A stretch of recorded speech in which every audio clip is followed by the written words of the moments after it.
जैसे बयान या जिस तरीके से पार्टी का उभार हुआ था, क्या उतनी मजबूत पार्टी दिखाई देती है? भ्रष्टाचार के सिवा या भाई भतीजावाद के सिवा बहुत कुछ बुराइयां इनमें हैं।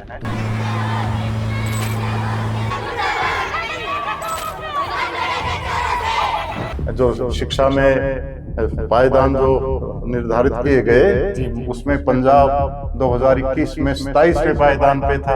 हमारी आपको सब सुविधाएं हैं। 90% लोगों के यहाँ बिजली का कोई बिल नहीं आ रहा।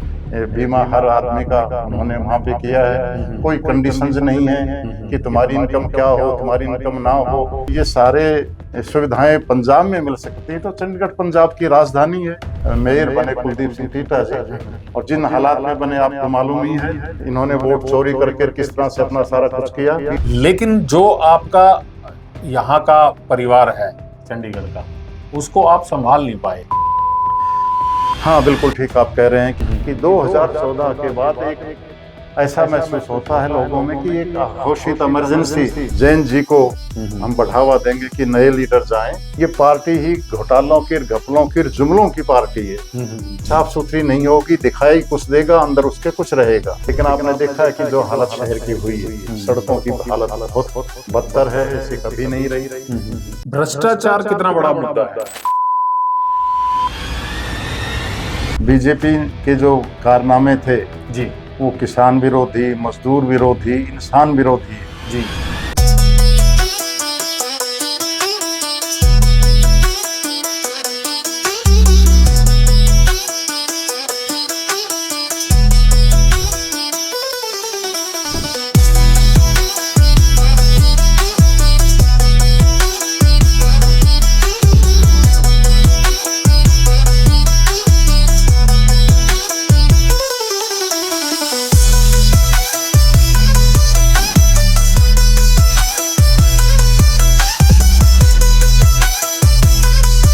दोस्तों, अर्थ प्रकाश में आपका स्वागत है।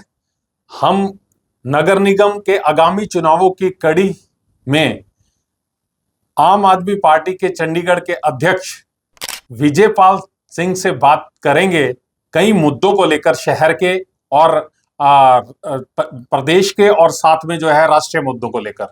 तो हम जानना चाहेंगे उनसे कि आम आदमी पार्टी जो है एक ताकत के तौर पे उभरी रामलीला मैदान से, और उसके बाद पार्टी को बने हुए अब काफी समय हो गया, चंडीगढ़ के अंदर विपक्ष की भूमिका पार्टी को दी है।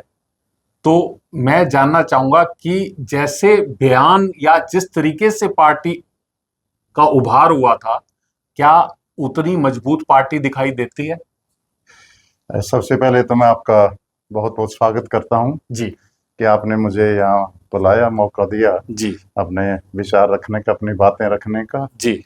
और ये भी खुशी हुई कि अर्थ प्रकाश किस तरह से यहाँ ग्रो हुआ चंडीगढ़ में, कहाँ से यात्रा शुरू की और यहाँ तक पहुंचे। जी, और ऐसा ही संघर्ष आम आदमी पार्टी को भी शहर में करना पड़ा। जी। आपने बिल्कुल ठीक कहा, ये पार्टी आंदोलन से उभरी थी, रामलीला ग्राउंड से उभरी थी। और ये एक पार्टी है जिसको ये संयोग जाता है कि इन्होंने देश की राजनीति की दिशा और दशा दोनों बदलने का काम किया। जी।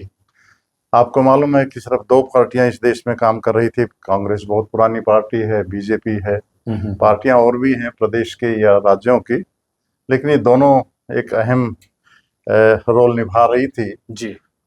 और जब इनके नीतियों प्रजा के या लोगों के या निवासियों के, भारतीय जो नागरिक थे, उनकी समझ में आई कि यहाँ भ्रष्टाचार के सिवा या भाई भतीजावाद के सिवा बहुत कुछ बुराइयां इनमें हैं, तो इन्होंने आम आदमी पार्टी को साथ दिया। और आपने देखा कि बड़े थोड़े समय में, 10 साल के समय में ही आम आदमी पार्टी उभर के आई। जी। राष्ट्रीय स्तर पे ये पहुंचे और सारे देश में एक नई तरह की राजनीति, ईमानदारी की राजनीति शुरू की। जी। सिर्फ यही एक पार्टी थी जिसने एक संदेश दिया लोगों में कि अगर आप भारत के निवासियों से टैक्सेस लेते हैं, अगर भारत के निवासी सरकार को अपना टैक्स देते हैं, इनकम टैक्स देते हैं, जीएसटी देते हैं, रोड टैक्स देते हैं, टोल टैक्स देते हैं, जितने टैक्सेस आपने लगा रखे हैं वो देते हैं, तो उनके बदले में उनको कुछ सुविधाएं मिलनी चाहिए जी। और उन सुविधाओं में उन्होंने सबसे पहले शुरू किया कि आम आदमी जो गरीब आदमी है उसको ऐसी सुविधाएं, मूलभूत सुविधाएं दी जाएं ताकि उसका जीना बहुत आसान हो, लोग खुशी खुशी से और सहर्ष जी अपना जीवन जिंदगी गुजारें जी। और दिल्ली में सबसे पहले आपको मालूम है कि आम आदमी पार्टी ने एक प्रथा शुरू की कि हर आदमी सुबह से लेकर जब उठता है तो उस समय जो भी चीजें खरीदता है, जो भी चीजें प्रयोग करता है, उनके लिए वो टैक्स दे रहा है और उनके बदले में उनको आम आदमी के लिए उन्होंने 20,000 लीटर पानी मुफ्त दिया 1 महीने के लिए और महीनों के लिए, और बिजली की सुविधाएं दी जी। और आपको बखूबी मालूम है, सारे विश्व को ये मालूम है कि उन्होंने शिक्षा की नीति में पूरा बदलाव किया। बाहर से लोग आके उनके स्कूल्स को जाके उन्होंने देखा, शिक्षा के जो स्कूल्स नए नए अच्छे स्कूल्स बनाए मनीष सिसोदिया जी के प्रयास से जी। और उसके साथ साथ स्वास्थ्य की जो सुविधाएं, जो सबसे मूलभूत सुविधा है, उसमें बहुत प्रयास हुआ। ये बात दूसरी और है कि दोनों पार्टियों को ये महसूस हुआ कि ये एक नई जो रोशनी आ रही है, शायद ये तुम दोनों को खतरा महसूस हुआ और आपने देखा कि पहला इलेक्शन जब आम आदमी पार्टी ने दिल्ली में लड़ा तो 29 सीटें आई जी। और उसके बाद तो इन्होंने एक ऐसा रिकॉर्ड पैदा किया कि 70 में से 67 सीट्स वहाँ पे आई, जो विश्व में अपना एक रिकॉर्ड है जी। और ये उनकी जो नागरिक मित्रता की जो नीतियां थी, उनको जो सुविधाएं की नीतियां थी, जिनको ये पार्टियां उस समय तो रेवड़ियां कह रही थी, उनका सब एक नतीजा था। हमने प्रूव किया कि ये लोग टैक्स सभी लोग देते हैं, ये नहीं है कि कोई इनकम टैक्स ही एक टैक्स है, सब लोग टैक्स देते हैं। आप देखते हैं कि आजकल हमारे जो, अगर हम कहें मजदूर या लेबर क्लास या जो कॉलोनी या गांव में जो लोग रहते हैं, वो भी जब सुबह घर से निकलते हैं तो अपने मोटरसाइकिल में अगर वो 1 लीटर पेट्रोल भी डलवाते हैं तो कम से कम उसमें 35 रुपया टैक्स उन्होंने सुबह ही सरकार को दे दिया। पेट्रोल का आपको मालूम है कि उसमें टैक्सेज, जो एक्साइज ड्यूटी और जितने भी केसेज हैं, तो उसके बदले में उनको जो सुविधाएं देने का प्रयास शुरू किया, ये आम आदमी पार्टी की देन। एक चीज मैं जानना चाहूंगा कि जो भूमिका की बात होती है आम आदमी पार्टी की, या आइडियोलॉजी जिसे कहेंगे कि आइडियोलॉजी पार्टी की क्या है, क्योंकि कांग्रेस और भाजपा एक अपनी आइडियोलॉजी लेके जो है जनता के बीच जाके जो है या तो एक शख्स इधर होगा या इधर होगा पोर्टल में, तो जो आम आदमी पार्टी की आइडियोलॉजी है, क्या आइडियोलॉजी है? देखिए सर, आम आदमी पार्टी की आइडियोलॉजी ये है कि जो भी संसाधन हैं देश में जी, और जो भी वित्तीय संसाधन इनके पास अवेलेबल हैं जी, वो आम आदमी के लिए और सबके लिए बराबर उनका वितरण होना चाहिए जी। आम आदमी को भी ये हक है कि वो अपनी जिंदगी सहर्ष जिए और अपने डिग्निटी के साथ जिए, जो हमारा संवैधानिक अधिकार है जी। और इसी को सामने रखकर उन्होंने गरीब जो जनता थी या जो आम आदमी था, सोसाइटी में जो आखिरी छोर पे शख्स जो खड़ा था जी, उसके लिए काम किया और उसी के लिए आगे भी ये काम करेंगे। और दूसरी इनकी आइडियोलॉजी ये थी कि शिक्षा को इन्होंने बहुत महत्व दिया जी। बिल्कुल अम्बेडकर वादी हैं हम लोग। अम्बेडकर जी ने कहा कि शिक्षा वो शेरनी का दूध है, जो पिएगा वो दहाड़ेगा। तो सबसे बड़ा ये कहते हैं, अगर किसी देश को उन्नत करना है, किसी राष्ट्र को उन्नत करना है, किसी समाज को आगे बढ़ाना है, तो अपनी शिक्षा नीति को आगे बढ़ाइए। उसमें इन्होंने बजट के प्रावधान किए। दिल्ली में वो एक नमूना था, बाहर से विदेश से जो भी लोग आए उन स्कूल्स को देखने के लिए गए और आम आदमी को ये मालूम है कि उन्होंने ये जो मॉडर्न स्कूल्स थे या पब्लिक स्कूल्स थे या जो प्राइवेट स्कूल्स के नाम से जी, जो ये बहुत बड़ी फीस और जो जिसको आम आदमी अफोर्ड नहीं कर सकता था जी, उस लेवल पर इन्होंने शिक्षा को आगे बढ़ाया, उन स्कूल्स का लेवल आगे बढ़ाया। और खुशी की बात है कि पंजाब में जो अब सरकार आम आदमी पार्टी की सरकार है जी, उसने भी इन्हीं नीतियों पर, हमारी जो आइडियोलॉजी उसी पर काम किया। आपको मालूम ही है कि अभी जो शिक्षा में पायदान जो निर्धारित किए गए जी, उसमें पंजाब 2021 में 27वें पायदान पे था अब अब वो नंबर देश में एक नंबर 1 पर आया। जी। केरला को भी पीछे छोड़ा उन्होंने जी और इसमें प्रगति की। और हमारी आइडियोलॉजी यही है कि आम आदमी को सब सुविधाएं मिले, जी जीवन वो अपने डिग्निटी के साथ जिए, और शिक्षा और स्वास्थ्य में इनको खूब आगे इनको ले जाना चाहिए, शिक्षा को आगे बढ़ाना चाहिए। इस आइडियोलॉजी के साथ आम आदमी पार्टी काम कर रही है। लेकिन सर, शिक्षा और स्वास्थ्य की जहां तक बात है तो लगता है कि इसके अंदर जो है इस सरकार को जो है फ्री में देने में कोई गुरेज नहीं होना चाहिए। लेकिन अन्य जो सुविधाएं हैं, जैसे बिजली की अगर उपभोग कर रहे हैं या और पानी अगर उपभोग कर रहे हैं, तो वो सुविधाएं जो हैं उनके लिए कुछ चार्ज तो लगना चाहिए जितना उपभोग किया है। आपको नहीं लगता कि एक जो रेवड़ियों वाली बात आई थी, वो चाहे भाजपा दे रही हो, चाहे कांग्रेस दे रही हो, या चाहे आम आदमी पार्टी दे रही हो, तो ये इनसे कहीं ना कहीं गुरेज करना चाहिए पार्टियों को? देखिए, जो भारत का संविधान है जी वो ऐसा नहीं है कि सिर्फ हम कमर्शियल ही ढंग से उसको देखें, जी धनोपार्जन का जरिया ही देखें। जी हाँ, एक वेलफेयर स्टेट है ये, और वेलफेयर स्टेट में आम आदमी को कुछ सुविधाएं देना जो है वो सरकार का हक बनता है। चाहे वो फूड सिक्योरिटी एक्ट हो, चाहे वो शिक्षा का प्रावधान हो, चाहे मूलभूत सुविधाओं का प्रावधान हो। और वो फ्री नहीं है जी, वो जैसा हमने पहले भी कहा कि लोग आपको टैक्स दे रहे हैं, उस टैक्स के बदले उनको डेफिनेटली कुछ ना कुछ रिलीफ मिलना चाहिए, उनकी जिंदगी ठीक ढंग से गुजरे, उनके बच्चों को शिक्षा मिले, और स्वास्थ्य के उसमें फील्ड में जैसा प्रॉब्लम्स आती हैं जी वो प्रॉब्लम उनको फेस ना करे, हर एक को स्वास्थ्य सुविधा मिलनी चाहिए। जी। जहां तक पंजाब की बात है, साथ सटता है चंडीगढ़ से बिल्कुल। और पंजाब के अंदर सरकार की, आपकी आम आदमी पार्टी की जो योजनाएं चल रही हैं, खासतौर से मुख्यमंत्री स्वास्थ्य योजना और जो बिजली फ्री की योजना 300 यूनिट तक, और भी कई जो योजनाएं हैं जो आगे बढ़ाई जा रही हैं, तो मैं जानना चाहूंगा कि नगर निगम के इलेक्शन यहाँ पे आ रहे हैं दिसंबर में, तो अगर आम आदमी पार्टी सरकार यहाँ पे जो है काबिज होती है नगर निगम की सत्ता पर, तो इस तरह की जो योजनाएं हैं, क्या वो यहाँ पे भी आप इसको आगे बढ़ाओगे? आपने बिल्कुल ठीक कहा जी सबसे पहले तो मैं आपको बताऊं कि एक इकलौती पार्टी है आम आदमी पार्टी, जो जनता के पास जब वोट लेने जाती है तो वो कहती है, उनका कहना है कि अगर हम काम हमने आपने जो हमें एक तरह से नियुक्ति दी थी, एक तरह से हमें चुनकर भेजा था, जनता के नुमाइंदे अगर हम हैं, अगर हम उस पर खरा उतरते हैं जी अगर हमने जो वायदे किए थे वो पूरे किए हैं, अगर हमने सोसाइटी के लिए, समाज के लिए काम किया है, तो वोट देना।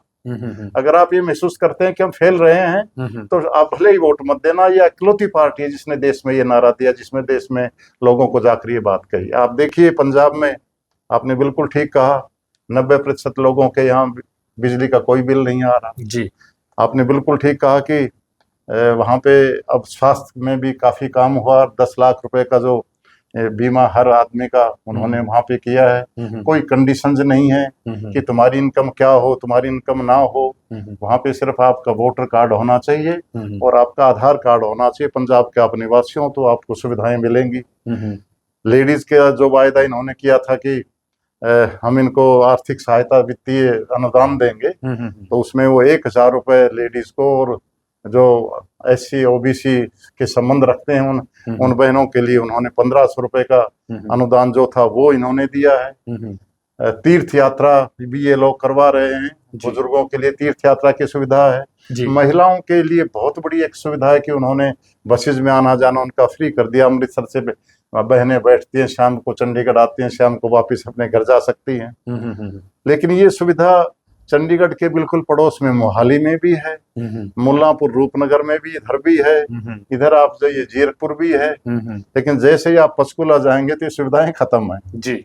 हम चाहेंगे कि अगर ये सारे सुविधाएं पंजाब में मिल सकती हैं तो चंडीगढ़ पंजाब की राजधानी है।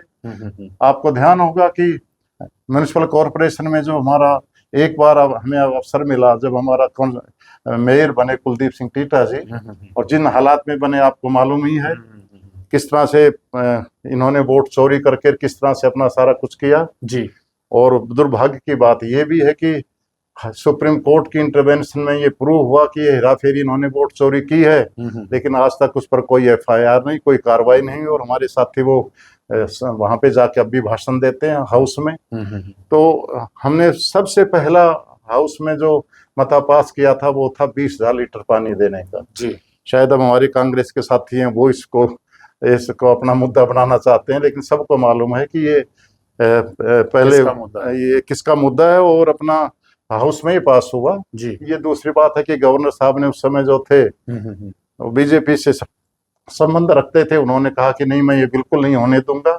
हम चाहेंगे कि जो सुविधा पंजाब में है वो सुविधा चंडीगढ़ में भी सब नागरिकों को मिलना चाहिए। तो सर मैं जानना चाहूंगा, चंडीगढ़ के अंदर जो आपकी स्थिति थी, सबसे बड़ी पार्टी के तौर पे पिछले नगर निगम चुनावों में आप जो है उभर के आए थे, लेकिन जो आपका यहाँ का परिवार है चंडीगढ़ का, उसको आप संभाल नहीं पाए। हाँ, बिल्कुल ठीक आप कह रहे हैं कि हमारे 14 पार्षद आए थे, सबसे बड़ी पार्टी उभर के आई थी जी। लेकिन जो सत्ता पक्ष है या जो दूसरी पार्टियां हैं जी, उनके पास बहुत से टूल्स ऐसे हैं जिनका प्रयोग उन्होंने किया, जिनका लालच दिया गया, जिनको डर भी दिखाया गया, जिन पर ईडी और सीबीआई की बातें भी हुई कुछ पार्षदों पे, हमारे पार्षदों के साथ जी। और डेफिनेटली हम ये भी कहेंगे कि उस समय कुछ स्थिति भी ऐसी थी कि दूसरी पार्टियों से कुछ लोग आए थे जिन्होंने उन पार्टियों से उनको टिकट नहीं मिला, तो उनको यहाँ पे अवसर दिया गया इस उम्मीद के साथ कि ये लोग जनता की सेवा के लिए आए हैं, लेकिन उनका स्वार्थ था और फाइनली अपने उस स्वार्थ को उन्होंने पूरा किया जी। और उम्मीद है कि हमने बार बार ये बात गवर्नर साहब के साथ पास भी उठाई है, एडमिनिस्ट्रेटर के पास भी उठाई है जी कि जहां इलेक्शन जो है एमसी का जो इलेक्शन उसमें मेयर का जो इलेक्शन है एमसी में जी, तो उसमें आप हाथ उठा करके जहां वोटिंग करवाएंगे जी, उसके साथ साथ दल बदल कानून भी लागू कराया जाए। जी। इनके अगर इनमें थोड़ी बहुत भी इनकी जमीर होती, इनकी आत्मा जागी हुई होती तो इनको चाहिए कि वहां से पहले रिजाइन करें, क्योंकि लोगों ने पार्टी के नाम से इनको वोट दिया था, पार्टी की नीतियों को देखकर इन्होंने वोट दिया था, तो वहां से रिजाइन करके फिर मैंडेट लेते। लेकिन वो दल बदल कानून यहाँ पे लागू नहीं है और उसका फायदा जो बड़ी पार्टियां हैं ये उठा रही हैं और लोग लालच की वजह से उनको दल वो ले गए हैं। क्या प्रलोभन क्या देते हैं जो आपके पार्षद टूटते हैं या आपके जो साथी जाते हैं, क्या प्रलोभन आपकी जानकारी में चीजें आती होंगी? देखिए, बहुत से साथी हैं जिनकी कोई कंप्लेंट्स हैं जी, या बहुत से साथी ऐसे हैं कि हम तुम्हारे एरिया में इतना काम करवा देंगे, डेवलपमेंट करा देंगे जी। और एमसी को क्या, हम ये भी महसूस करते हैं कि म्यूनिसिपल कॉरपोरेशन को एक आर्थिक दुरुपयोग करना, अर्थ का दुरुपयोग करने का, धन के लोगों के टैक्स जो कलेक्शन हुए उनका दुरुपयोग करने का एक टूल भी बनाया जा रहा है और उसमें और भी कुछ स्वार्थ निहित हैं। तो उसको सब देखते हुए कुछ उनके अपने पर्सनल प्रॉब्लम्स हैं किसी किसी से आपस में, तो ये मानव समाज है, इसमें कहीं ना कहीं कुछ कमी। सर मैं जानना चाहता हूँ, ये जो दल बदल कानून की आपने बात करी, क्या पार्षद बिक रहे हैं या चंडीगढ़ के अंदर? जो अगर आपकी जानकारी में तो सारी चीजें आती होंगी, आप अध्यक्ष हैं एक पार्टी के, बड़ी पार्टी के, उनको कुछ और प्रलोभन भी दिए जाते हैं। जिस तरह हमारे एक साथी हैं, उनकी वाइफ इलेक्शन लड़ रही थी जी पंजाब से जी, तो उनको टिकट चाहिए था, शायद वो पूरा नहीं हुआ होगा जी। इसके सिवा वो ये भी चाहते हैं कि पंजाब में आपकी सरकार है तो हमें वहां से कुछ अपना फायदे मिलने चाहिए जी, या हमारे किसी रिश्तेदार को आप आगे बढ़ाइए, कोई कहीं किसी जगह चेयरमैन बनाइए जी। और जहां तक इलेक्शन का सवाल है, आपने बिकने की बात की थी, तो इस सारे शहर को मालूम है कि ये जो मेयर का इलेक्शन है ये एक तरह से ये अवसर है कमाई का या अपने और कोई भी जो इलेक्शन था, मैं समझता हूँ जो मेरी नॉलेज में है जी, वो लोगों के लिए इसको अवसर बना के उसको प्रयोग किया गया और अपना स्वार्थ साधन उसमें किया गया। लेकिन आपकी पार्टी यही नहीं, अगर हम साथ के पंजाब में भी देखें, पंजाब के अंदर इतने बड़े लेवल पे जो है दल बदल हुआ और काफी सारे सांसद जो है उधर मिल गए जाके, तो कहीं ना कहीं पार्टियों की नीति से मोह भंग हुआ या यहाँ पे भी प्रलोभन चला कोई, या मतलब जोर जबरदस्ती डर दिखा के जो है उनको ज्वाइन करवाया गया? सर्वविदित है सर ये तो। जी जिस आदमी ने पार्टी ज्वाइन नहीं की जी उसके यहाँ ईडी के रेड हुए, जी लोगों में एक डर का माहौल बना दिया गया। जी। मैं आपसे इस बात कहते हुए मुझे कोई शक नहीं है कि 2014 के बाद एक ऐसा महसूस होता है लोगों में कि एक घोषित इमरजेंसी जी ये जो है लगा दी गई है, जी और उसमें ईडी और सीबीआई का खुलकर दुरुपयोग किया गया। ये जो संस्थान थे, अदारे थे, सरकारी अदारे थे, पंजाब में आपको मालूम है कि अरोड़ा जी पर 3 या 4 रेड्स हुए। जी दूसरे साथी थे, उनको दबाव डाला गया जी और उनको मजबूरी में वहां ज्वाइन करना पड़ा। हर एक के पर आर्म ट्विस्टिंग का जो प्रयोग था वो खुल करके हुआ है, और हर आदमी चाहता है कि मैं इस एज में आके इस स्थान पे आके मैं कोई तंगियां काटूं। आपने देखा था कि जैसे ही इनको ये लगा कि दिल्ली में हमारा कोई चारा नहीं चलेगा, दिल्ली का इलेक्शन जा रहा है, तो उससे पहले इन्होंने एक पार्टी के जो 5 शीर्ष नेता थे उनको उठाकर झूठे मुकदमे दर्ज करके उनको जेल में डाल दिया गया। कितने कितने साल तक लोग वो जेल में रहे। सत्येंद्र जैन जैसे थे, अरविंद केजरीवाल जी को, एक मुख्यमंत्री को उठा के जेल में डाला गया जी। झूठे मुकदमे बनाए गए, शराब घोटाला का शोर मचाया गया, और बाद में कोर्ट ने कहा कि तब तक जो थी सरकार लूट ली इन्होंने उस बहाने से, और बाद में कोर्ट ने कहा कि इनके खिलाफ कुछ नहीं है। तो इस देश में, इस कानून में जब तक ये अकाउंटेबिलिटी नहीं होगी जी, अब इसकी जिम्मेदार कौन है, कोई जवाब नहीं देगा जी। लेकिन इस तरह से सीबीआई और ईडी का दुरुपयोग करके और लोगों को तंग करना या विपक्षी पार्टियों को तंग करना तो इनका एक फैशन रहा है, इनका एक हिस्सा बन गया है। आप सर एक मुख्य पार्टी के अब जो है यहाँ पे अध्यक्ष हो चंडीगढ़ के अंदर, तो जो आपने दल बदल कानून की बात करी नगर निगम में, दूसरा जो सवाल मेरा है कि हमने अभी बात करी कि कमाई का जरिया बन जाता है मेयर के इलेक्शन में, क्या आप ये आवाज भी उठाओगे या ये भी प्रशासक के पास या एजेंसियों को तो क्या सरकारों के पास लिखोगे कि जो पिछले जिन्होंने दल बदल किया है दूसरी पार्टियों में गए, इनकी संपत्तियों की भी जांच होनी चाहिए, इनकी प्रॉपर्टी की जांच होनी चाहिए कि क्या इन्होंने कोई लेन देन दूसरी सरकार से किया है? जो बीजेपी में चले गए हैं उनके तो कुछ स्क्रूटनी होने का सवाल ही पैदा नहीं होता जी, वो तो सत्ता पक्ष में है जी। और जो दूसरे सवाल इसमें हमारे कहने से अगर उनके कोई चेक्स और किए जाएंगे ऐसा मुझे नहीं लगता, लेकिन ये जरूर है कि सबसे बड़ी अदालत जो है वो जनता है जी, सबसे बड़ी सरकार जनता है जी, और जनता सारा कुछ देख रही है, आजकल जनता सब कुछ जानती है, चंडीगढ़ की जनता और भी जागरूक है। ये उनको मालूम है कि कैसे क्या हुआ, कैसे हुआ, और हमें पूरा विश्वास है कि आने वाले समय में जी जनता इसकी कॉग्निजेंस लेगी जी, और जो लोग दल बदल के गए हैं या पार्टियां छोड़ के गए हैं शायद उनको ये लेसन सीखना पड़ेगा कि किसी दल के साथ अगर आप मिले हो जिसके नाम से आपने वोट लिया है तो आपको उसका साथ देना चाहिए। गठबंधन की जहां तक बात करें तो कांग्रेस से आपका गठबंधन रहा, कुलदीप जी जब मेयर बने तो उस टाइम आपने गठबंधन किया, और सांसद के इलेक्शन में भी यहाँ पे गठबंधन रहा आपका, और दोनों में आपने जीत दर्ज करी। लेकिन उस जीत के सिलसिले को आगे ना बढ़ाते हुए आपने गठबंधन तोड़ दिया, फिर दोबारा भाजपा को सत्ता पे काबिज कर दिया चंडीगढ़ की। तो मेरा कहना है कि ये अवसर का गठबंधन है या आइडियोलॉजी का गठबंधन है, भाजपा को हराने के लिए आपने गठबंधन करना है, या कि अब पंजाब में इलेक्शन देख रहे हो आप सामने तो वहां आपको लगता है कि कंपटीटर कांग्रेस है? बिल्कुल आपने ठीक कहा, ये उस समय के हालात थे जी। दोनों पार्टी का ये फैसला था कि चंडीगढ़ में जो इलेक्शन है वो मिलके लड़ा जाए जी, और डेफिनेटली ये भी सिग्नल था कि अगर बीजेपी को बाहर रखना है तो मिलके एमपी का मेंबर पार्लियामेंट का इलेक्शन लड़े जी, और हमने हर तरह से तन मन से उसमें हिस्सा लिया, उसमें मेहनत की, और तिवारी जी मेंबर पार्लियामेंट बने, इसमें कोई दो राय नहीं है कि आम आदमी पार्टी का अहम योगदान था उसमें जी। लेकिन उसने अपना, मैं समझता हूं कि कांग्रेस ने ये अपना धर्म नहीं निभाया जी।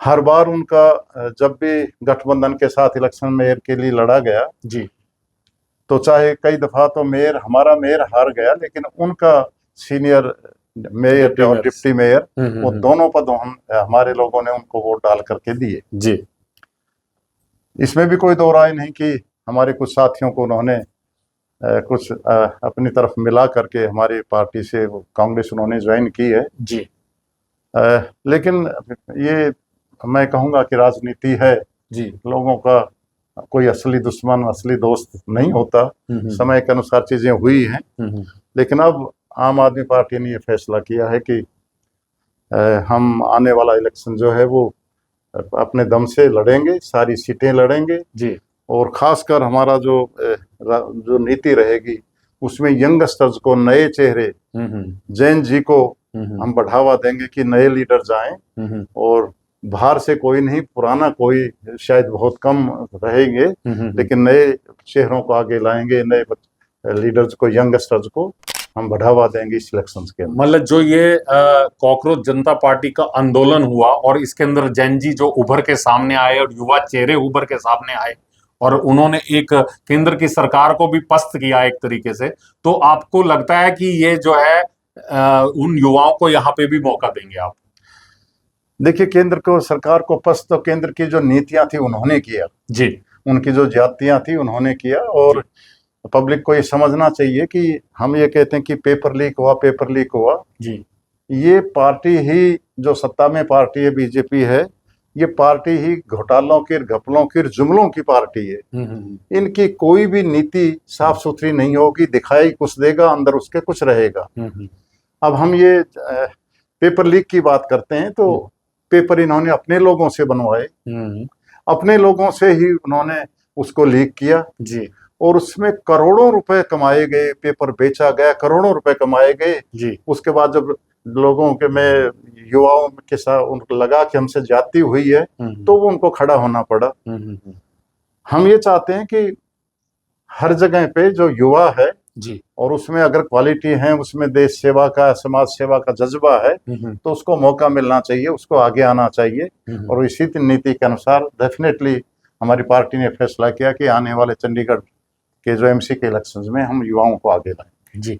आप जो है पुलिस के अंदर डीएसपी के पद पर चंडीगढ़ में रहे और उसके बाद पंजाब यूनिवर्सिटी में भी जो है चीफ सिक्योरिटी ऑफिसर का कार्यभार आपने संभाला काफी देर। तो मैं जानना चाहता हूं, आपको क्या लगता है कि जो यूनिवर्सिटियां हैं, यूनिवर्सिटियों के अंदर भी जो भाजपा और आरएसएस का अब दखल दिखाई दे रहा है, वहां पे भी जो है युवा इस चीज से परेशान है? देखिए, ये शिक्षा से जुड़ा हुआ सवाल है आपका जी।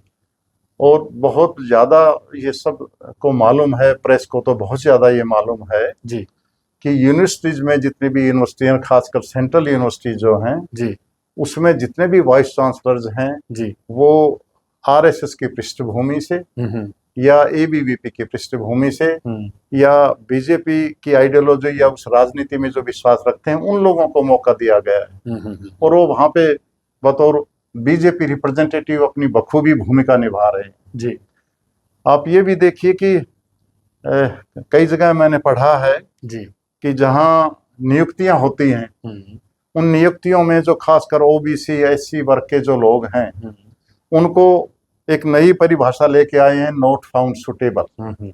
जबकि वो सारी क्वालिफिकेशंस पूरी करते हैं, वो योग्य हैं, उनमें योग्यता है और सब उनका इंटरव्यू वगैरह या उनके रिटन टेस्ट वो बहुत अच्छे से पास करते हैं, लेकिन उनको ये कह के कि ये योग्य नहीं है, नॉट फाउंड सुटेबल करके उन पोस्टों को खाली रख के जो वाइस चांसलर लगाए हैं उनको पावर्स दे दी गई हैं कि आप किसी भी अपने के उसको अपॉइंट कर लीजिए यूनिवर्सिटी में। जी जी जी। तो वहां पे पूरा ये इनका ये दौर चल रहा है जी। और ये देश का दुर्भाग्य है कि शिक्षा के साथ भी वो खिलवाड़ चल रहा है, जिसका असर हमारे सारे समाज पे पड़ेगा। जी।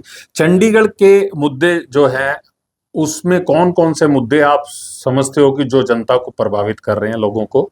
और दूसरा जो सवाल है इसी से जुड़ा हुआ कि वो मुद्दे जो है अगर आप नगर निगम में जीत भी जाते हो तो आपको लगता है कि केंद्रीय गृह मंत्रालय से सारे उन मुद्दों का, जो ज्यादातर मुद्दे हैं, उनका हल होना है, तो आपको लगता है कि क्या वो आप हल करवा पाओगे? क्योंकि सेंटर में तो कांग्रेस, भाजपा की सरकार है। देखिए, मुद्दे पब्लिक के सामने हैं जी म्यूनिसिपल कॉरपोरेशन में प्रॉपर्टी टैक्स दुगना तिगना कर दिया गया। जी पार्किंग जो हमारा एक मुद्दा भी था, ये भी था कि पार्किंग फ्री होनी चाहिए, पार्किंग फीस लगा दी गई। जी नए नए तरीके इन्होंने निकाले हैं, पानी के बिल बढ़ा दिए गए, बिजली जो थी वो बेच दी गई। जी और आपके मैं नोटिस में डालूं कि और बहुत सी ऐसी चीजें संस्थाएं हैं जी जो इन्होंने बिना अनाउंसमेंट के, बिना पब्लिक कहीं के नोटिस में लाए, बिना कहीं चीजें डिस्कस किए हुए उनको प्राइवेटाइज कर दिया। जी उदाहरण के लिए आपके पास सीटीओ है। जी आप अचंभा करेंगे, शायद आपके नोटिस में भी नहीं होगा कि सीटीओ एक तरह से प्राइवेटाइज हो चुकी है।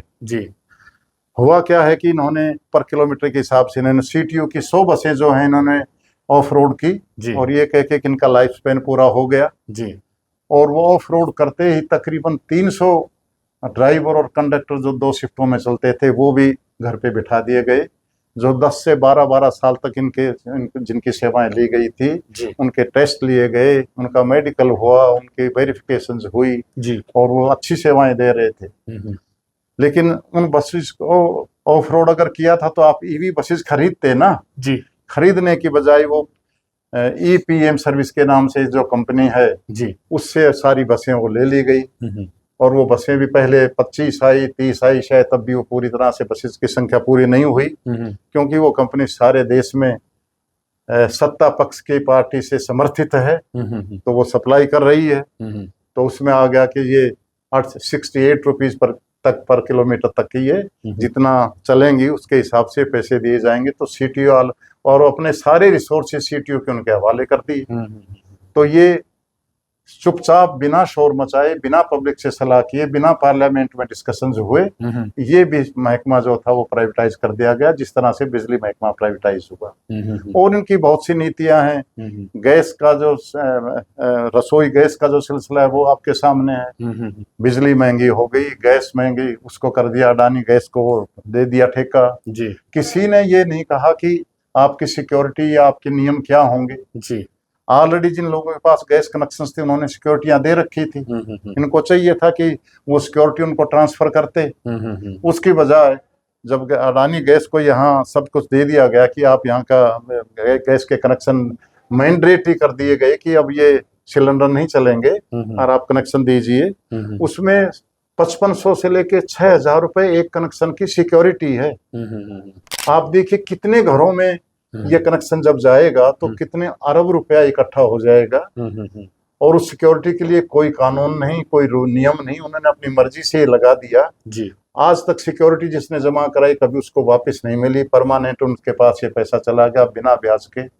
तो ये जो नीतियां हैं ये नागरिक विरोधी नीतियां हैं, रेजिडेंट्स के विरोध में है, किसान के विरोध में है, मजदूर के विरोध में सारी नीतियां हैं। जी और जनता इन नीतियों को समझ गई है, तो आने वाले समय में डेफिनेटली इसका हिसाब लिया जाएगा। चंडीगढ़ के कौन से 5-7 मुद्दे सर ऐसे हैं जो आप फोकस करोगे इलेक्शन में भी, जो कि लोगों की जिंदगी को जबरदस्त तरीके से प्रभावित कर रहे हैं? देखिए, चंडीगढ़ एक आधुनिक शहर है जी, लोगों को बड़ी उम्मीदें हैं कि ये योजनाबद्ध शहर बनाया गया है, स्मार्ट सिटी है। प्रयत्न तो बड़े दिखाए गए स्मार्ट सिटी के लुभावने, और ये इन्होंने अपने वायदे तो बड़े बड़े किए, 24 घंटे पानी देंगे, मनी बाजरा में पानी देंगे, यहाँ देंगे वो देंगे। लेकिन आपने देखा है कि जो हालत शहर की हुई है, सड़कों की हालत बहुत बदतर है, ऐसी कभी नहीं रही। पानी की हालत बद से बदतर है।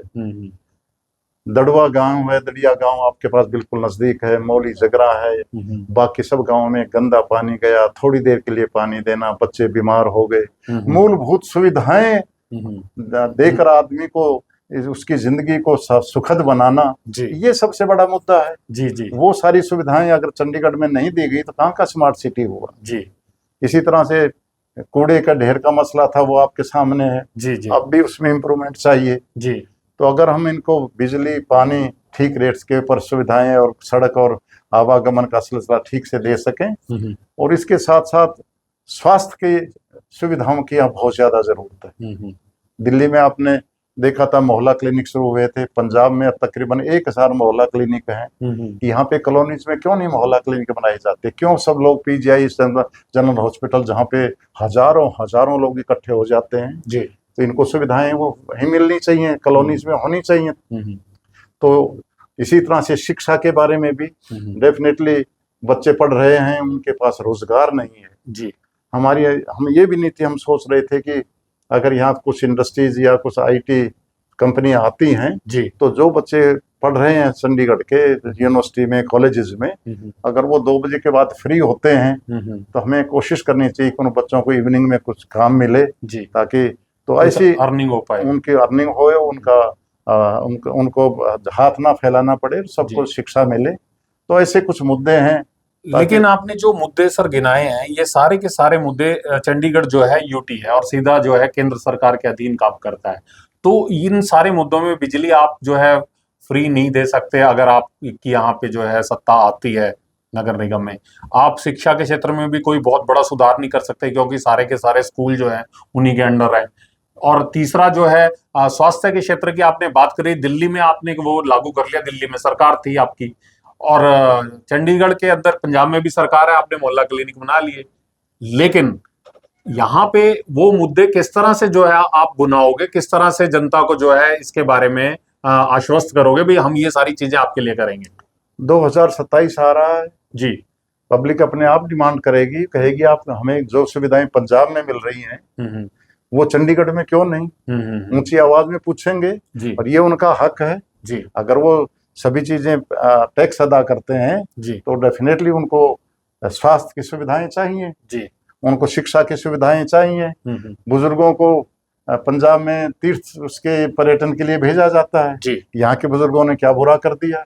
इसके सिवा जो हम ज्यादा काम करेंगे वो हम करना चाहेंगे कि यहाँ पे बुजुर्गों की जो पेंशन है, वृद्धों की जो पेंशन है, विधवा पेंशन है जी, दिव्यांग की जो पेंशन है वो बढ़ाई भी जाए, समय पर दी जाए, जो सरकार का एक फर्ज बनता है, जो बिल्कुल नहीं हो रहा है। मैं आपके नोटिस में डालना चाहता हूँ कि तकरीबन 2 साल पहले जो पहली मीटिंग गवर्नर की काउंसिल की, एडवाइजरी काउंसिल की हुई, जिसका मैं मेंबर हूँ जी, उसमें मैंने रिटर्न में भी और अपनी आवाज उठाई, और उसमें जो पहला मुद्दा मैंने उठाया था वो ये था कि यहाँ जो वृद्ध और अपंग, दिव्यांग की और विधवाओं की जो पेंशन है, जो बुजुर्ग लोग, हमारा फर्ज बनता है उनको बढ़नी चाहिए, वो बढ़नी भी चाहिए और समय पे मिलनी चाहिए। 8 महीने तक उनको पेंशन नहीं मिली थी। जब गवर्नर साहब ने पूछा कंसर्न ऑफिसर से, कहने लगे जी बजट नहीं है। हमने कहा जब ये सारे आईएएस और सीनियर ऑफिसर्स बैठे हैं, इनकी तनख्वाहों का बजट बिल्कुल है, तो वो बजट क्यों नहीं है? तो उस समय के बाद वो शुरू हुआ, लेकिन अब भी 4 महीने से वो तनख्वाहें नहीं है, वो उनकी पेंशन नहीं है, अब भी वो बेचारे दर दर की ठोकरें खा रहे हैं। तो ये उनका हक है। हम आएंगे तो डेफिनेटली इस पे पब्लिक को भी जागरूक करेंगे, ये सब सुविधाएं देने का प्रयास करेंगे। नंबर 2, मैं ये भी कहना चाहूंगा कि यहाँ पे मुलाजिम जो हैं जी, उनके साथ भी एक व्यवहार ठीक नहीं हो रहा है जी। अप्रैल 2022 में यहाँ पे सेंट्रल रूल्स लागू हो गए जी। अब आपने सेंट्रल रूल्स तो लागू कर दी, लेकिन जो सेंट्रल रूल्स के अंदर सुविधाएं थी वो आप नहीं दे रहे हो जी। और सबसे बड़ी जो सुविधा थी वो थी central government health employ scheme.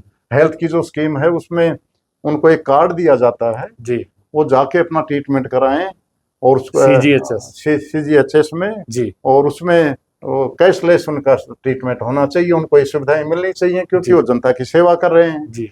खासकर पुलिस विभाग में लोग बड़े स्ट्रेस में हैं, बहुत ज्यादा बीमार हैं। लेकिन आपने जो बात करी मुलाजिमों की कि मुलाजिम खुश नहीं है, तो मुलाजिम तो पंजाब की तरफ भी खुश नहीं है। कल बहुत बड़ा प्रदर्शन यहाँ पे जो है मुलाजिमों ने किया है अपने DA को लेके, खासतौर से जो हाई कोर्ट ने भी जब उसके ऊपर फैसला दे दिया एक, और दूसरा जो है OPS किया, जो एक वादा जो किया था आम आदमी पार्टी की सरकार ने ओल्ड पेंशन का, तो वो ओल्ड पेंशन अभी तक वो वादा पूरा नहीं हो पाया।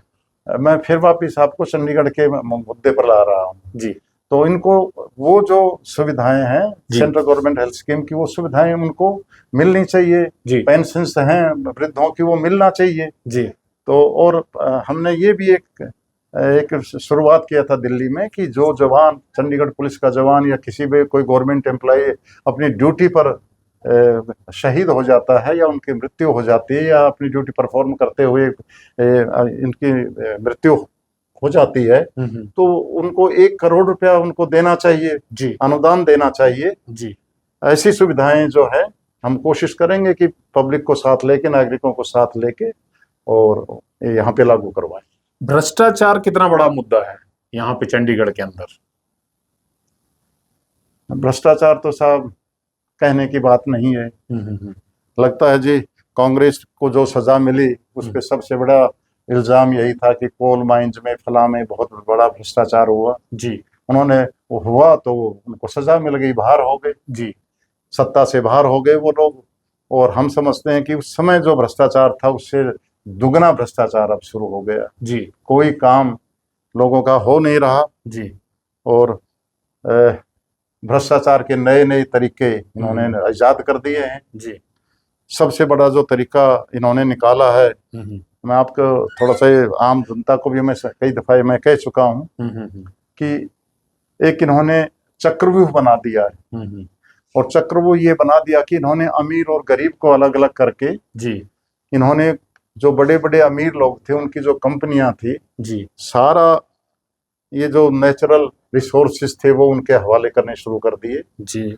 उन लोगों से मोटा मोटा चंदा इन्होंने लेना शुरू कर दिया चाहे वो पॉलिटिकल बॉन्ड के नाम से हो चाहे डरावे के नाम से हो चाहे ईडी के नाम से हो और चंदा लेने के बाद फिर जब इलेक्शन आया तो उसी चंदे से वोट खरीदे जाते हैं और वोट सत्ता में आएंगे और सत्ता में आने के बाद उन्हीं लोगों को फिर दोबारा वो बड़े बड़े ठेके और बड़े बड़े वो दिए जाएंगे और वो फिर जनता को उसी तरह लूटते रहेंगे। ये एक चक्रव्यूह है, ये टूटना चाहिए। भ्रष्टाचार का सबसे बड़ा अड्डा है। दूसरा जो सबसे बड़ा काम गलत कि इन्होंने जो किया है 4 कैटेगरीज में जॉब्स हैं ए बी और सी डी। अब आप देखिए ए और बी जो जॉब्स हैं उसमें काफी ऊंची पढ़ाई लिखाई और यूपीएससी की मार्फत या कोई सिस्टम है वहां पे वो लोग आएंगे। आम आदमी गरीब आदमी गांव में रहने वाला कॉलोनी में रहने वाला आदमी उसको पूरी वो सब चीजें पूरी नहीं कर सकता। इतने शिक्षा पे इतने धन का अभाव रहेगा उसके पास। अब रहेगी उसके लिए सी और डी की नौकरियां जिसमें क्लर्क आ गए, पीएन आ गए, सिक्योरिटी गार्ड आ गए, बाकी जो लोग हैं नीचे तबके के उनको उठा के इन्होंने सारे का सारा जो था वो कॉन्ट्रैक्ट बेसिस पर दे दिया जी। ठेकेदारी प्रथा शुरू कर दी जी। ये मानव का सबसे बड़ा उत्पीड़न है। वो वहां पे धक्के खाते रहते हैं और एक एक सिक्योरिटी गार्ड लगने के लिए, माली लगने के लिए, चपड़ासी लगने के लिए, क्लर्क लगने के लिए लाखों लाखों रुपए की रिश्वत ली जा रही है। कोई उन पे कंट्रोल नहीं। जब हम कहते हैं कि इसके लिए कुछ नियम बनाओ जी तो कह दिया जाता है कि ये तो जी 2 आदमियों के बीच एग्रीमेंट है जी। अगर कोई दुकानदार किसी को अपनी दुकान पर रखता है तो उसके बीच एग्रीमेंट है। हमने कहा ये एग्रीमेंट दुकानदार में नहीं, सारा काम गवर्नमेंट का काम ये लोग कर रहे हैं, सरकार का काम ये कर रहे हैं जी। तो ये लाले के नौकर नहीं हो सकते। आप इनको सीधा सीधा अपने पास जॉब्स दीजिए।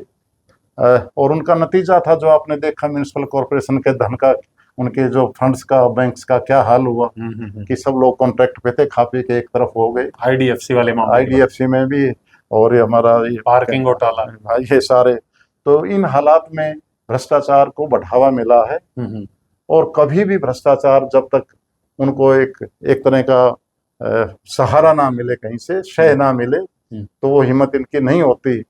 जैसे आप पंजाब की स्कीमों का बखान कर रहे हैं, इसी तरह बराबर में हरियाणा है, तो हरियाणा भी इसी चीज के ऊपर जो है युवाओं की वोट मांगता है। बिना खर्ची और बिना पर्ची के जो है नौकरियां वहां पे दी हैं, तो वो इस चीज को युवा एंडोर्स भी करते हैं। और जो सिलसिला था हरियाणा के अंदर नौकरियों का, आपको नहीं लगता कि ये तरीका ठीक है या इसमें कहीं कुछ और देखते हैं आप चीजें? सर आप हरियाणा की चीज को जरा ध्यान से गौर से समझिए। कितने ही महीने तक यहाँ पढ़े लिखे जो भी लड़के थे, जो डॉक्टरेट पीएचडी लड़के थे, वो जॉब्स के लिए पंचकुला में कितनी देर अपना हड़ताल पे, भूख हड़ताल पे बैठे रहे जी। रात रात उनको उठा के फेंका गया जी। लड़कियों को बेइज्जत किया गया जी। और वो नौकरियां उनको नहीं मिली। खर्ची और पर्ची की जो बातें कर रहे हैं वो सारी की सारी नौकरियां सी और डी क्लास हैं जी। मास्टर जो एमए जो बच्चे हैं, पढ़े लिखे जो बच्चे हैं, ग्रेजुएट्स बच्चे हैं, वो पीएन बन रहे हैं, वो चपरासी बन रहे हैं, वो स्कूलों में वो खर्ची और पर्ची सिर्फ सी और डी के लिए है। जो ऊपर वाली ए और बी की नौकरी उनकी बात करो ना जी जी जी। वो देंगे, आप किसको दे रहे हैं जी। तो वो सारे बच्चे जो हैं वो सी और डी में पढ़े लिखे बच्चे, उनको एक तरह से एक अपमानित करके और उनको सी और डी की वो उसके लिए शोर मचा रहे हैं, हमने बिना खर्ची पर्ची दे दिया। लेकिन वो लड़कों की वो तो डिजर्व करते हैं, अच्छी जो जॉब्स उनके लायक हैं वो उनको नहीं मिली। मैं एक आखिरी सवाल आपसे करना चाहूंगा कि नगर निगम का चुनाव दिसंबर में है और ये आपकी एक परीक्षा की घड़ी होगी, क्योंकि अगर यहाँ पे आपने जीत दर्ज करी, जैसे पिछली बार आप सबसे बड़ी पार्टी के तौर पे उभरे थे, तो इन नतीजों का असर कहीं ना कहीं पंजाब के चुनाव पे भी पड़ेगा जो 2-3 महीने बाद वहां पे होने हैं। तो आपको क्या लगता है और इसके लिए क्या तैयारियां हैं? आपने एक स्ट्रेटेजी की बात करी, मुझे लगता है कि आपने स्ट्रेटेजी कोई ऐसी तैयार करी है क्या कि युवाओं को ही टिकट दिया जाएगा, जेन जी जिन्हें हम कहते हैं? ऐसा है कि इसके लिए रोजाना हम अपनी मीटिंग्स कर रहे हैं, जी वार्ड लेवल पे बातचीत कर रहे हैं। जी एक हमने कोर ग्रुप बनाया है जी जो इन सब बातों का ध्यान रख के, जी और जो ईमानदार या पढ़े लिखे और ऐसे जो लोग होंगे जो जिनका विनेबिलिटी भी हो, लोगों में उनका आदर सम्मान हो, जी ऐसे लोगों के लिए हमारी रिसर्च जारी है। जी और डेफिनेटली पार्टी एकजुट होकर ये जो कार्य करेगी, और जो जिस तरह से पहली परफॉर्मेंस रही हैं उस ढंग से चंडीगढ़ की जनता दोबारा आम आदमी पार्टी को मौका देगी। और जैन जी के साथ साथ जो अनुभवी लोग हैं उनका अनुभव का फायदा उठाया जाएगा। लेकिन इस बात का जरूर ध्यान रखा जाएगा कि लोग बाद में जाके ये ना कहें कि मैं अपने घर वापसी कर ली है, मैं अपने घर पे आ गया। जी जी जी। तो ये एक सवाल और मैं करना चाहूंगा आखिरी आपसे कि पंजाब के अंदर अब गठबंधन देख रहे हैं अकाली दल और बीजेपी का, ऐसा अंदेशा लग रहा है कि दोबारा से वो गठबंधन बनेगा। जो मुकाबला चौकोनिया था वो मुकाबला कहीं ना कहीं अब जो है तिकोनिया होता दिख रहा है। कांग्रेस, आम आदमी पार्टी और भाजपा, अकाली दल, शिरोमणि अकाली दल। तो आपको क्या लगता है कि इस सारे सिनेरियो में क्या परिस्थितियां रहेंगी? क्या आम आदमी पार्टी द्वारा परचम लहरा पाएगी? चंडीगढ़ में तो चलो निगम का चुनाव रिजल्ट आ ही जाएगा, लेकिन उसके बाद पंजाब के चुनाव। देखिए, इनके पास कोई ऑप्शन नहीं है। जी बीजेपी के जो कारनामे थे जी वो किसान विरोधी, मजदूर विरोधी, इंसान विरोधी है। जी किसानों के साथ जो व्यवहार हुआ, 1.5 साल तक वो बेचारे पड़े रहे, जी उनकी मांगे नहीं मानी गई, जी 700-800 किसानों की जाने चली गई। इसलिए बीजेपी का वहाँ कोई जनाधार ही नहीं रहा। जी पंजाब कृषि प्रधान स्टेट है, आपको मालूम है, ये सारे देश के लिए अनाज पैदा करता है, और इन किसानों के साथ ये व्यवहार होगा तो वो बीजेपी को अडॉप्ट नहीं करेंगे। और अकाली दल का जो हाल था वो आपके सामने ही है कि बड़े बड़े इनके जो दिग्गज नेता थे वो एक आम जनता के लोगों से, उम्मीदवारों से वो हार गए, क्योंकि उस समय भ्रष्टाचार कहिए या जो भी इनकी नीतियां थी वो लोगों के खिलाफ थी। जी अब ये दोनों का पास धरातल नहीं है और वो एक दूसरे की बाजू पकड़ के उठना चाहते हैं, जी लेकिन लोग बहुत समझदार हैं और उनका कोई धरातल नहीं है। बीजेपी और अगर वो इकट्ठे भी हो जाएंगे तो लोग उनको अडॉप्ट वो नहीं करेंगे। पंजाब में बहुत अच्छे काम हुए हैं और एक आम आवाज आ रही है कि पंजाब की जो ये सरकार है, भगवंत मान जी की सरकार है, जो केजरीवाल जी की, सिसोदिया जी की उसमें चल रहे हैं, वहाँ शिक्षा का अच्छा काम हो रहा है, स्वास्थ्य का बहुत अच्छा काम हो रहा है, बिजली 90% लोगों के यहाँ बिजली के बिल नहीं आते, माताओं के, बहनों के लिए, महिलाओं के लिए सुविधाएं हैं, बुजुर्गों के लिए तीर्थ यात्रा चल रही है। तो ये जो सब सुविधाएं वहाँ पे दी हैं और कोई स्कैम नहीं, कोई इन पर ऐसे इल्जाम नहीं है, तो आम आदमी पार्टी उसी तरह से बहुमत के साथ वापस आएगी। तो ये थे हमारे साथ आम आदमी पार्टी चंडीगढ़ के अध्यक्ष विजयपाल सिंह, जिनका कहना है कि पंजाब की जहां तक बात है तो पंजाब के अंदर ऐसे काम हुए हैं, ऐसी ऐसी योजनाएं जो है चली हैं, जिसकी बदौलत लगता है कि दोबारा से आम आदमी पार्टी राज्य में रिपीट करेगी। चाहे मामला बिजली का हो, फ्री 300 यूनिट जो लोगों को दी जा रही है, तीर्थ योजना जो है बुजुर्गों के लिए वो चलाई जा रही है, मुख्यमंत्री स्वास्थ्य योजना है जिसके तहत 10 लाख रुपए तक का परिवार के एक व्यक्ति को लाभ दिया जा रहा है। उसके अलावा और भी अनगिनत योजनाएं हैं। पंजाब ने जो है शिक्षा में पूरे देश में जो है पहला स्थान हासिल किया है। पहले दिल्ली का यही स्थान होता था जब वहां पे आम आदमी पार्टी की सरकार थी, और अब जो है पंजाब ने वही स्थान जो है विभिन्न पैरामीटर्स के ऊपर जो है मानव संसाधन मंत्रालय और केंद्र सरकार की ओर से ही ये जो रैंकिंग जारी करी गई है। और दूसरा इन्होंने कहा है कि चंडीगढ़ के ऐसे ऐसे मुद्दे हैं जो मुद्दे लगातार लोगों को प्रभावित कर रहे हैं, चाहे पानी की बात हो, चाहे बिजली की बात हो, चाहे प्राइवेटाइजेशन की बात हो, चाहे कर्मचारियों की बात हो। कोई भी जो व्यक्ति है इस भाजपा की राज से या भाजपा के सत्ता से सुखी नहीं है, और यही उनको लगता है कि आने वाले निगम चुनाव में आम आदमी पार्टी को पिछले बार की तरह एक बहुत बड़ा मौका लोग देंगे काम करने के लिए। और इन्होंने जो एक मुख्य बात कही है वो ये कही है कि लोग जो है अपने आप जो है खड़े होंगे अपना अधिकार प्राप्त करने के लिए, क्योंकि वो जनता जो है टैक्स देती है सरकार को, उनका हक बनता है कुछ योजनाओं में जो है उनको लाभ भी वापस मिलना चाहिए, और एक उनकी जिंदगी सरल होनी चाहिए ताकि जो है वो बड़े आराम से और बिना किसी दिक्कत के अपने परिवार को और अपने जो है जीवन को आगे बढ़ा सके। साजिन शर्मा, कैमरामैन अजीत कौशल के साथ अर्थ प्रकाश के लिए, धन्यवाद।